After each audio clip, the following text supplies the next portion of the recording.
அனைவருக்கும் வணக்கம். கும்பகோணம் சட்டமன்ற தொகுதியில் பார்த்தீங்கன்னா பல நாட்களாக வந்து தண்ணி பிரச்சனை ரொம்ப நீடிச்சிட்டு இருக்கு. நம்ம ஆட்சி பொறுப்பேற்றதுக்கு அப்புறம் கும்பகோணம் தொகுதி மக்கள் வந்து தண்ணீர் பற்றாக்குறை இருக்குன்னு சொன்னாங்க. நமக்கு வந்து 20 எம்எல்டி லிட்டர் வாட்டர் இருந்தால் மட்டும்தான் கும்பகோணம் தொகுதியை வந்து நம்ம வந்து கண்ட்ரோலாக தண்ணி எல்லாரும் கொடுக்க முடியும். இப்போ 16 எம்எல்டிலேருந்து 17 எம்எல்டி வாட்டர் தான் கும்பகோணம் தொகுதி கிடைக்கிது. ஸோ என்ன குடிநீர் பிரச்சனை என்னன்னு பார்ப்போங்கிறதுக்காக அதை சம்மந்தப்பட்ட அதிகாரி அவர்களை வர சொல்லி நம்ம குடிதாங்கி இங்கேருந்து தண்ணி போகிற பைப் எல்லாத்தையும் பார்த்தோம்.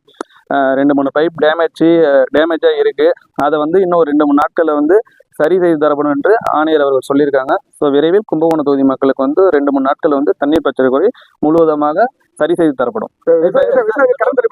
பாரபட்சம் இருக்கு, திரும்பி அந்த மறுபரிசீலனை கோரிக்கை எடுத்திருக்காங்க. கண்டிப்பா அதனை பரிசீலனை நாங்கள் பண்ணிட்டு தான் இருக்கோம். அதுக்கான ஆலோசனை கூட்டம் நடந்துட்டு தான் இருக்கு.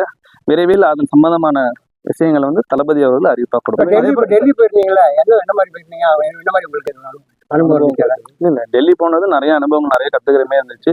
எந்தெந்த ஏரியாவில் எந்தெந்த ஸ்டேட்ல வந்து என்னென்ன பற்றாக்குறைகளுக்கு எங்கெங்க அதிக விளைச்சல் ஏற்படுது.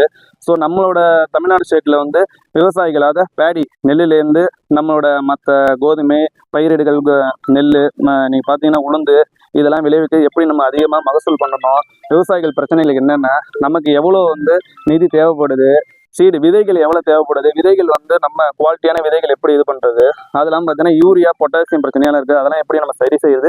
ஸோ இதெல்லாம் வந்து எங்களுக்கு விரைவில் வந்து நாங்கள் சரி செய்யணும்னு சொல்லிட்டு